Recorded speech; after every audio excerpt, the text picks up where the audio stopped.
இதற்கு பதில் உண்டா? என்ன சொல்ல போகிறீர்கள் எங்கள் கேள்விக்கு?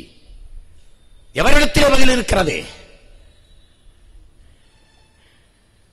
ஒரு ஆணோடு இணைந்து வாழ முடியாது என்றால் சுதந்திரமாக விடுதலை பெற்று செல்வதற்கு பெண்ணுக்கு உரிமை தருகிற அனைத்துலக நாடுகளின் சட்டம் சிங்களனோடு இணைந்து வாழ முடியாது என்று சொல்கிற போது என் தாய் மண்ணிற்கு பிரிந்து தர உரிமையை தர மறுப்பது ஏன்?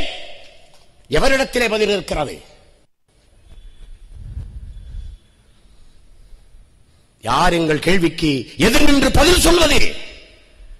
ஓடி ஓடி ஒரு அரச பயங்கரவாதத்திற்கு ஆதரவு கொடுத்த நாடுகளே, இந்த அவல குரலுக்கு எவனிடத்திலே பதில் இருக்கிறது? எங்கள் ஆழ்மனதில் எழுகிற ஆத்திரத்திற்கு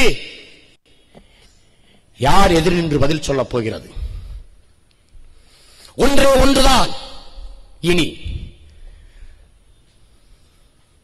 என் மண்ணுக்கு என் மக்களுக்கான ஒரே தீர்வு தனித்தமிழீழ குடியரசு தவிர வேற தீர்வு இல்லை. இத்தனை காலமாக அரை நூற்றாண்டுகளுக்கு மேலாக 60 ஆண்டுகளாக என் அன்னை தமிழகம் பட்ட துன்பங்களுக்கும் துயரங்களுக்கும் அவதிகளுக்கும் அல்லலுக்கும் ஒரே தீர்வு தனித்தமிழீழ குடியரசு ஒன்றுதான். வாருங்கள் வல்லாதிக்கத்தின் அதிபர்களே, உலகத்தின் உன்னதமான மனிதர்களே, வாருங்கள் உங்கள் முன்னால். 2 இனங்களும் நிற்கட்டும். சிங்களர் ஒருபுறம், தமிழர் ஒருபுறம். ஒரு கருத்தை முன்வையுங்கள். ஒற்றை இலங்கை, ஒரே ஆட்சி, ஒரே நாடு. இலங்கைக்குள் இணைந்து ஒரே ஆட்சிக்குள் வாழ்கிறீர்களா அல்லது தனித்தமிழ் ஈழமாக மீள்கிறீர்களா என்ற கருத்தை முன்வடித்து ஒரு வாக்கெடுப்பு. இனி யுத்தம் வேண்டாம், ரத்தம் சிந்த வேண்டாம், உயிர் பலி வேண்டாம். ஜனநாயக முறையிலே வா. என் மக்கள் ஒருங்கிணைந்த இலங்கை, ஒற்றை ஆட்சி என்று சொல்லிவிட்டால் நாங்கள் வாய்மூடி மௌனிக்கிறோம். தனித்தமிழ் ஈழமாக பிரிகிறோம், மீள்கிறோம் என்று வாக்களித்தால் நீங்கள் வாயை மூடிக்கொண்டு பிரித்து விடுங்கள். இதைவிட, இதை தவிர வேறு வழி இல்லை.